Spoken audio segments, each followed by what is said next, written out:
Everyone, कैसे हैं आप सब लोग। I welcome you all to my channel guys. आज अगेन आपकी पार्टनर और थर्ड पार्टी की रीडिंग करने में जा रही हूँ, जिसमें देखेंगे कि अगर थर्ड पार्टी ने आपके पार्टनर को आपसे अलग किया है तो क्या उनको उसका कर्मा मिलेगा, यानी कि वो जो भी आपके साथ में गलत हुआ उसका कर्मा उन लोगों को मिलेगा, यानी कि आपके पार्टनर के साथ में जो भी थर्ड पार्टी है उनका क्या हाल हो रहा है अभी, या फिर क्या हाल होगा आपको चीट करने के लिए, या फिर आपके पार्टनर को बहला के फुसला के अपनी तरफ लेने की वजह से, या फिर किसी और ब्लैक मैजिक की तरफ से अपनी तरफ करने की रीज़न की वजह से अगर थर्ड पार्टी ने ऐसा कुछ किया है आप दोनों के बीच में, आप दोनों के साथ में, आप दोनों के रिलेशनशिप में, तो उसका कर्मा क्या मिलेगा। ठीक है, और उन दोनों की सिचुएशन अभी क्या चल रही है, यानी कि आपके पार्टनर और थर्ड पार्टी अभी किस सिचुएशन में है, क्या उनकी हालत है अभी, क्या वो खुशी से रह रहे हैं, या फिर उनके बीच में क्या चल रहा है, वही जानने की कोशिश करते हैं। तो पहले दोनों की स्थिति जानने की कोशिश करते हैं कि उनके बीच में आखिर चल क्या रहा है,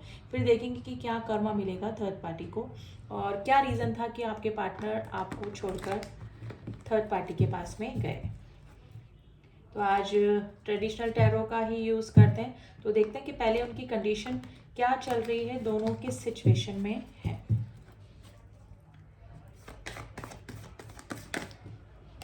देखिए, पहला ही कार्ड जजमेंट का आ गया है, जो कि कर्मा को बताता है।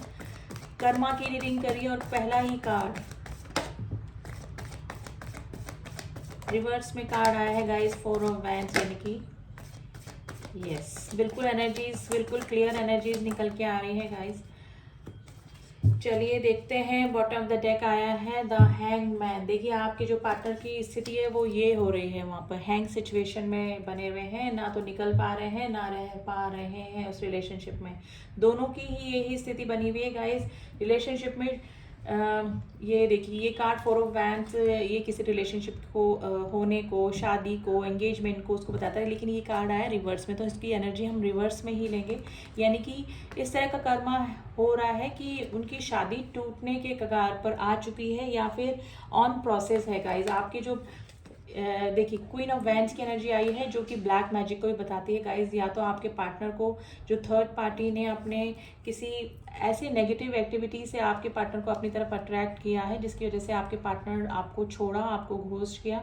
ठीक है, या फिर अपने ना ये जो क्वीन ऑफ वैंड्स होती हैं, ये इस तरह की एनर्जी होती है कि अगर कोई पर्सन अट्रैक्ट नहीं हो रहा है तो कुछ गलत चीज़ों का यूज़ करके पहले तो अपना चार्म दिखाते हैं ये लोग, फिर अगर उससे भी काम नहीं चलता तो कोई जैसे ब्लैक मैजिक या नेगेटिविटी वाली कोई भी चीज़ इस तरह से यूज़ करके उस पर्सन को अपनी तरफ अट्रैक्ट करने की कोशिश करते हैं, और कर भी लेते हैं किसी हद तक। ठीक है, तो वही सिचुएशन गाइज मुझे आप दोनों के बीच में लग रही है। आपके पार्टनर को अब ये स्थिति हो रही है, आपके पार्टनर को ना रिग्रेशन की एनर्जी आ रही है, यानी कि किसी बहुत ही एक्सपेंसिव चीज़ को खो देना, यानी कि कोई किसी मौके को, किसी अच्छी चीज़ को, किसी अच्छे रिलेशनशिप को खो देने की जो है रिग्रेशन, पछतावे वाली एनर्जी जो होती है ना, वो एनर्जी आपके पार्टनर की निकल कर आई है गाइज। ये दोनों की स्थिति अभी क्या चल रही है गाइज, ये दोनों अभी इस तरह से हैं कि साथ में रह रहे हैं, लेकिन एक दूसरे से बातें भी छुपा रहे हैं। बिल्कुल ठीक है, बातें छुपा रहे हैं, स्नीकी बिहेवियर कर रहे हैं।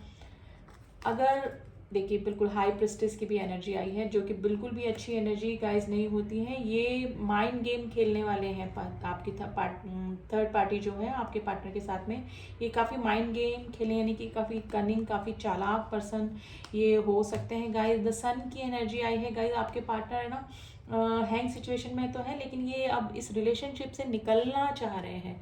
तो इन लोगों के बीच में अभी क्या चल रहा है, तो मैं बोलूँगी एक दूसरे के साथ में ये कर्मा फेस कर रहे हैं। ये इनका कोई कार्मिक रिलेशनशिप हो सकता है, जो कि कार्मा बैगेजेस पूरा करने के लिए ही आपस में जुड़े हुए हैं। इनके जो एक साइकिल है साथ में, वो कंप्लीट होने वाली है या फिर हो चुकी है गाइस, क्योंकि आपके पार्टनर तो रिग्रेशन की एनर्जी में बने हुए हैं। आप दोनों के बीच में हो सकता है कि थर्ड पार्टी के साथ में ये लॉन्ग डिस्टेंस रिलेशनशिप में आपके साथ में हो गए, यानी कि आपके और इनके बीच में लॉन्ग डिस्टेंस हो गया हो। ठीक है, अब वो इमोशन वाइज भी हो सकता है, या फिर स्टेट या कंट्री वाइज भी हो सकता है गाइस। तो ये जो थर्ड पार्टी है, ये दोनों ही एक दूसरे से काफ़ी बातें छुपाते हैं, ठीक है। इमोशनल बॉन्ड इन दोनों के बीच में बिल्कुल भी नहीं है। शुरू शुरू में इन लोगों में अट्रैक्शन रहा, ठीक है, फिजिकल अट्रैक्शन भी रहा और इमोशन वाइज भी एक दूसरे से ये लोग कनेक्ट रहे होंगे, वो भी मैजिक की वजह से।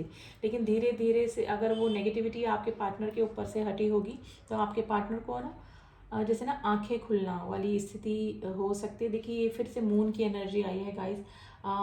तो मून की एनर्जी अच्छी नहीं होती, जो कि जैसे कि न्यू मून, फुल मून के ऊपर, जैसे न्यू मून के ऊपर लोग नेगेटिविटी या ब्लैक मैजिक टाइप कुछ करते हैं, तो ऐसा ही कुछ आपके पार्टनर के साथ में भी हुआ है उनको अट्रैक्ट करने के लिए, ठीक है।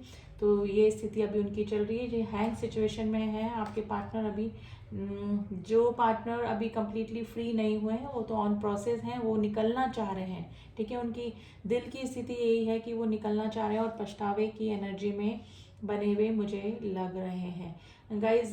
किड्स हैं, किड्स इन्वॉल्व हो सकते हैं, थर्ड पार्टी और आपके पार्टनर के बीच में किड्स हो सकते हैं, ठीक है। यानी किड्स का इन्वॉल्वमेंट कुछ हो सकता है, या फिर ऐसा हो सकता है कि अगर आपकी फैमिली को छोड़ कर के आपके किड्स हों अपने पार्टनर के साथ में और फिर आपके पार्टनर किसी थर्ड पार्टी के साथ में गए हों, तो ये भी सिचुएशन गाइस हो सकती है। लेकिन किड्स यानी बच्चों का कोई ना कोई इन्वॉल्वमेंट मुझे आपके बीच में ज़रूर से लग रहा है, ठीक है। तो देखते हैं कि इन फ्यूचर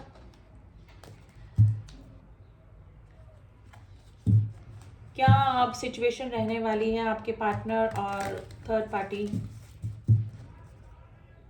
के बीच में। देखिए सिचुएशन तो सही नहीं चल रही है, बॉन्डिंग एकदम ख़त्म होती हुई मुझे नज़र आ रही है। अब देखते हैं कि इन फ्यूचर क्या इन कंप्लीटली ये अलग होंगे, यानी कि क्या आपके पार्टनर थर्ड पार्टी को छोड़कर आपकी तरफ आएंगे। तो चलिए जानने की कोशिश करते हैं।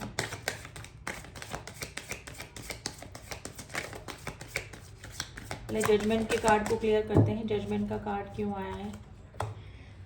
देखिए परफेक्शन, देखिए अब जो कर्मा फेस कर रहे हैं, यानी कि थर्ड पार्टी का जब सही असली चेहरा आपके पार्टनर के सामने आया है तो अब उनको परफेक्ट समझ में आ रहा है कि आप ही उनके लिए कितने परफेक्ट थे, यानी कि आप को ही वो वर्दी समझते हैं अब, यानी कि आपका जैसा पार्टनर उनको मिलना अब वो उनको नामुमकिन लगता है। यानी कि जब उन्होंने कंपेयर किया, ठीक है, कर्मा भोगा उस थर्ड पार्टी के साथ में, तब आपका परफेक्शन, आपका जो भी आप में ऐसी चीज़ें थी जो कि उनके लिए परफेक्ट थी, ठीक है ना, वो अब उस पर्सन को याद आ रही है, यानी कि आपके पर्सन को याद आ रही है। 4 ऑफ वैंड्स की एनर्जी क्यों आई है। देखिए मिस्टिज्म बना हुआ है, आपके पार्टनर और जो थर्ड पार्टी है वो एक दूसरे से बातें छुपाते हैं, वो तो मैंने आपको बोल ही दिया, स्नीकी बिहेवियर कर रहे हैं। और अगर आपके पार्टनर इस तरह से शो कर रहे हैं कि आप उनकी शादी या जो भी उनका रिलेशनशिप है अभी तक बना हुआ है, क्योंकि ये कार्ड रिवर्स में आया था, तो ऐसा कुछ भी नहीं है, वो चीज़ें छुपा रहे हैं, ठीक है। अगर आपको कहीं से पता लग रहा है कि उनके बीच में सब कुछ सही चल रहा है, तो ऐसा कुछ भी नहीं है, उनके बीच में कुछ भी ठीक नहीं चल रहा है। क्वीन ऑफ वैंड्स की एनर्जी क्यों आई है, प्लीज एंजल्स बताइए क्वीन ऑफ वैंड्स की एनर्जी क्यों आई है। देखिए वो रिलीज हो रहे हैं, जो ब्लैक मैजिक आपके पार्टनर के ऊपर थर्ड पार्टी ने किया था, अब वो उससे छुटकारा पा रहे हैं, क्योंकि आपके पार्टनर को भी कुछ ना कुछ इस तरह से फील हुआ है या फिर हो रहा है कि उनके साथ में कुछ ना कुछ गलत हुआ है एनर्जेटिकली, ठीक है। तो वो रिलीज हो रहे हैं धीरे धीरे, उनके ऊपर से वो जो नेगेटिविटी है वो हटती जा रही है, तभी उनकी आंखें खुल रही हैं।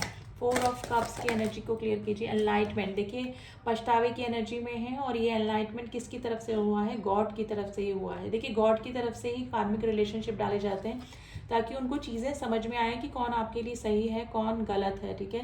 तो ये जो एनलाइटमेंट हुआ है वो गॉड की तरफ से ही हुआ है। जो पछतावा, जो आपकी वैल्यू अब आपके पार्टनर को समझ में आ रही है, वो एनलाइटमेंट डिवाइन इंटरवेंशन की तरफ से ही हुआ है। डिवाइन ने ही ऐसा कुछ सिचुएशन पैदा करी है उन दोनों के बीच में, जिससे कि आपकी वैल्यू उस पर्सन को समझ में आए। 7 ऑफ वैंड्स की एनर्जी, 7 ऑफ स्वॉर्ड्स की एनर्जी को क्लियर कीजिए प्लीज। रिजेक्शन, देखिए आपके रिजेक्शन से भी आपके पार्टनर डर रहे हैं, उनको लग रहा है कि अब आप उनको अपनी लाइफ में एक्सेप्ट नहीं करने वाले हैं। तो थोड़ा सा अगर आपको मैसेज करने का सोच रहे हैं या फिर आपसे बात करने का सोच रहे हैं, तो वो पीछे हट जाते हैं, क्योंकि उनको रिजेक्शन हो रहा, रिजेक्शन के से डर लग रहा है, ठीक है। ग्रीफ में है, काफ़ी दुखी है आपके पार्टनर, ठीक है, परेशान है, हैंग सिचुएशन में है, सोच रहे हैं कि क्या करें इस रिलेशनशिप में, यानी कि हैंग सिचुएशन यानी लटक के रह जाना, ना इधर के रहना ना उधर के रहना। तो वो वाली सिचुएशन गाइस आपके पार्टनर की अभी मुझे लग रही है, और ये जो रिलेशनशिप है ये टूटने के कगार पे है, क्योंकि ये कार्ड रिवर्स में आया है। देखिए इम्पेशेंट हो रहे हैं आपसे मिलने के लिए आपके पार्टनर, लेकिन नहीं मिल पा रहे हैं। फर्स्ट ऑफ ऑल तो एक हेजिटेशन आपकी तरफ आने का और एक रिजेक्शन का डर गाइज आपके पार्टनर को आपकी तरफ से लग रहा है कि आप अब उनको एक्सेप्ट नहीं करेंगे अपनी लाइफ में। तो गाइज थर्ड पार्टी और आपके पार्टनर के बीच में तो अभी कुछ भी ठीक नहीं चल रहा है। अगर वो इस तरह से शो कर रहे हैं कि सब कुछ ठीक चल रहा है तो ये बिल्कुल गलत है। मिस्टिज्म बना हुआ है, एक राज है जो कि उन्होंने छुपा के रखा हुआ है। जब कोई बातें छुपाता है, स्नीकी बिहेवियर करता है, तो तब ये कार्ड निकल कर आते हैं। तो अभी तो कर्मा का कार्ड है। कर्मा वो दोनों फेस कर ही रहे हैं, दोनों एक दूसरे के साथ में।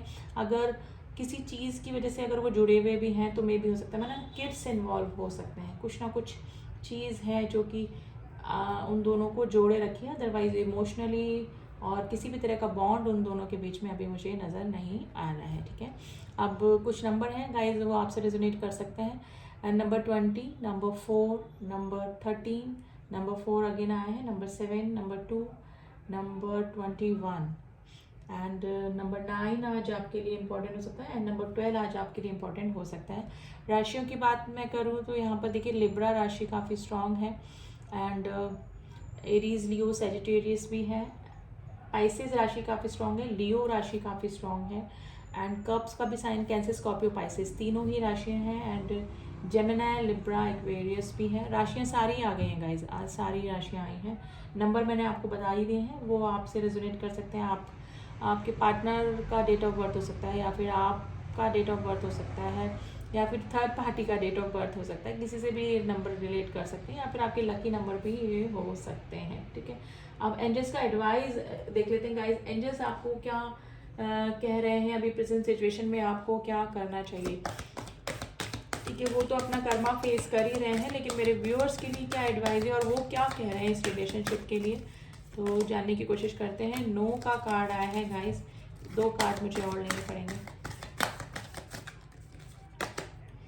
If you believe and perfect timing. देखिए अभी आप कोई भी कंक्लूजन तक नहीं पहुंचना है आपको, आपका परफेक्ट टाइम आने वाला है। बिल्कुल आपकी तरफ एनर्जी है वो चेंज होने वाली है आपके पार्टनर की, या फिर हो रही है धीरे धीरे। जैसे जैसे अगर ब्लैक मैजिक हुआ है तो उन पे जो असर था वो धीरे धीरे हट रहा है। तो परफेक्ट टाइमिंग का वेट कीजिए। अभी कोई भी एक्शन या फिर कोई भी रिएक्शन आपको इस रिलेशनशिप में नहीं देना है। अगर आप एंजल पे विश्वास करते हैं तो उनकी गाइडेंस को फॉलो करते हुए आप इस रिलेशनशिप को बेयर कर सकते हैं, यानी कि आप इस रिलेशनशिप के बारे में सोच सकते हैं, लेकिन अभी कोई भी डिसीजन तक आपको नहीं पहुंचना है। अच्छे टाइम का वेट कीजिए, खुद ब खुद आपके सामने चीज़ें आ जाएंगी सामने। ठीक है, तो ये थी रीडिंग गाइज। आई होप आपको रीडिंग पसंद आई होगी and general and collective reading है। पर्सनल रीडिंग के लिए आप मुझसे कॉन्टेक्ट कर सकते हैं, जिसमें कि सिर्फ आपकी और आपके पार्टनर की या फिर थर्ड पार्टी की जिससे भी रिलेटेड आप रीडिंग चाह रहे हैं वो एनर्जी निकल के आती है, क्योंकि नाम के ज़रिए रीडिंग होती है। ठीक है, तो ये कलेक्टिव एंड जनरल रीडिंग है। काफ़ी सारे लोग रीडिंग को देखते हैं, लेकिन मे भी कुछ ना कुछ चीज़ें ज़रूर से आपसे मैच करी होगी, क्योंकि कलेक्टिव और जनरल रीडिंग तक भी हर कोई नहीं पहुंचता है। इतनी सारी रीडिंग्स बनती है, जैसे मैं हमेशा आपको बोलती हूँ, आप इस रीडिंग तक ही क्यों पहुँचे हैं। ठीक है, तो कुछ ना कुछ मैसेजेस, कुछ ना कुछ एडवाइस, कुछ ना कुछ आपके पार्टनर से की सिचुएशन से रिलेटेड आपको कुछ ना कुछ जानकारी ज़रूर से इस रीडिंग में भी मिलती है। तो गाइज आई होप रीडिंग पसंद आई होगी आपको, एंड जिनको भी पसंद आई है तो please do subscribe my channel and all my subscriber, thank you so much to subscribe me. मिलती हूँ आपसे नेक्स्ट रीडिंग में, तब तक के लिए ओम साई राम, ओम नमः शिवाय।